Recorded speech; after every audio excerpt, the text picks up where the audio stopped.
అందరికీ నమస్తే, అస్సలం వాలేకుమ్. Welcome to Sai cars for all అన్న. గుడ్ ఈవినింగ్ అన్న. నా యోడు ఫ్యామిలీ అందరు గుడ్ ఈవినింగ్. సాయి పన ఈ కార్ ఎక్కడిది? మొత్తం silver star. Already cherry star అమ్మేసినావు కర్నూలులో అనుకుంటురా. మన చెర్రీ స్టార్ని కర్నూలు తీసుకోపోయి కొండారెడ్డి బ్రిడ్జి ముందు మరి ఇచ్చేసినాం.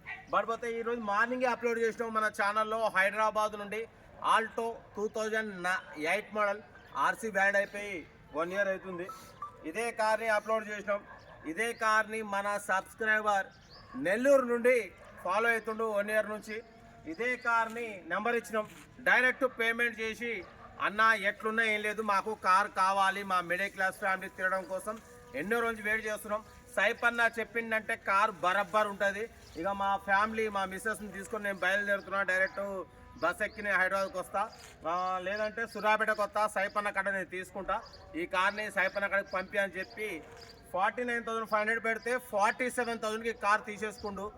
ఎక్స్ట్రా మళ్ళీ 3,500 అనేది పెట్రోలు, టోల్ గేట్లు, ఎక్స్ట్రా డ్రైవర్ భత్తా ఇవన్నీ 50,500కు పేమెంట్, టోటల్ పేమెంట్ కొట్టేసుకుండు. కార్ని మన దగ్గరికి పంపించిండు. మన దగ్గరికి కార్ వచ్చింది. అంటే యాక్చువల్లీ అన్న పెట్టినైనా నమ్మకస్తుడు కాబట్టి మనం తర్వాత నాకు మాట్లాడి అన్న పేమెంట్ కొడుతున్నా అంటే యాక్చువల్ అయితే నాకు ఇంట్రెస్ట్ లేదు. ఎందుకంటే బండి చూసుకున్న తర్వాత మీరు తీసుకుంటే దానికి నేను ఓకే.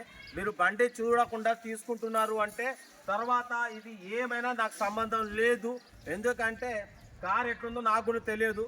నువ్వు డైరెక్ట్ పేమెంట్ కొడుతున్నావు, కావాలని తీసుకుంటున్నావు. ఎందుకంటే ఆంధ్రాలో పేరు మీద కారు ఉంటే ఆడ రేషన్ కార్డు రట్ అవుతుంది. రేషన్ కార్డు పోయిందంటే ఆరోగ్యశ్రీ, గిరోగ్యశ్రీ ఏదైనా హెల్త్ పరంగా ఏదైనా అన్ని కట్ అయిపోతాయి. ఆ భయానికి మన తెలంగాణలో తక్కువ రేట్లో అంటే సైప్ కాసుల్లో కారుకు వస్తాయి. ఇక అన్న ఉండి పేమెంట్ కొడతా అన్న, నాకు కారు కావాలన్నా, మా ఫ్యామిలీ పిల్లలు నాకు కోరిక. నువ్వు చెప్తావుగా, నాకు కూడా నా భార్య పిల్లల్ని తీసుకొని కారులో తిరగాలని నాకు కోరిక ఉంది. ఇక నేను ఏదేమన్నా కానీ అన్న నేను కారు తీసుకుంటా, పేమెంట్ ఏదో కొడతా. నువ్వు 100% క్యాండిడేట్ ఓకే అంటే నేను తీసుకుంటా అంటే నేను ఓకే అని చెప్పిన. పేమెంట్ కొట్టిండు. కారు ఎట్లున్నా 100% అన్న తీసుకోవాల్సిందే. ఎందుకంటే పేమెంట్ మొత్తం చేసినాక బండి డెలివరీ నా అక్కడికి వచ్చింది. సూర్యాపేట తీసుకొచ్చి డ్రైవర్ ఇక్కడ పెట్టిండు. యాక్చువల్ నేను కూడా లేను. ఈరోజు మా ఇంటి మ్యారేజ్ ఉంది, నేను మ్యారేజ్కి వెళ్ళిన. అయినా బండి పెట్టిపిచ్చి కీస్ తీసుకొని కీస్ మా ఇంట్లో లోపల వేసేసిండు, వెళ్ళిపోయిండు.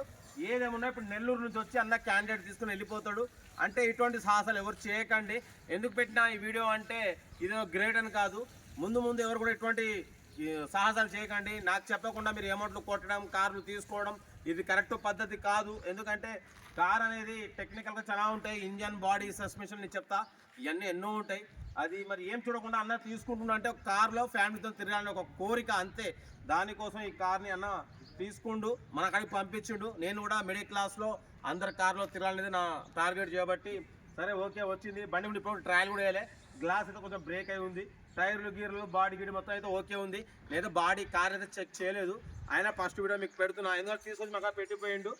ఏదేమన్నా లో బడ్జెట్లో అందరికి ఇప్పించేద్దాం, ఓకేనా. ఇది 49,500 అయితే ఆల్టో 2008 47,000 తీసేసుకుండు. ప్రజెంట్ డ్రైవింగ్ నేర్చుకొని మిడిల్ క్లాస్ ఫ్యామిలీ 4 రోజులు ఒక 2-3 సంవత్సరాలు తిరిగి 30,000 అమ్ముకున్నా, 35,000 అమ్ముకున్నా నష్టం లేదు. అప్పుడు ఐరన్ రేట్ పెరుగుతుంది. మనం లో బడ్జెట్లో మిడిల్ క్లాస్లో అందరికి ఇప్పిస్తాం, తగ్గేదిలే. కార్ అయితే సూర్యాపేటకు వచ్చింది. ఇప్పుడు నెల్లూరు నుంచి వస్తే డెలివరీ ఇచ్చేస్తా. వీడియోలు అయితే ఉన్నాయి, పెడతా, తగ్గేదిలే. ఉంటా రేట్ బెస్ట్ స్టాప్లో ఏమన్నా అయితే రైట్ అన్న.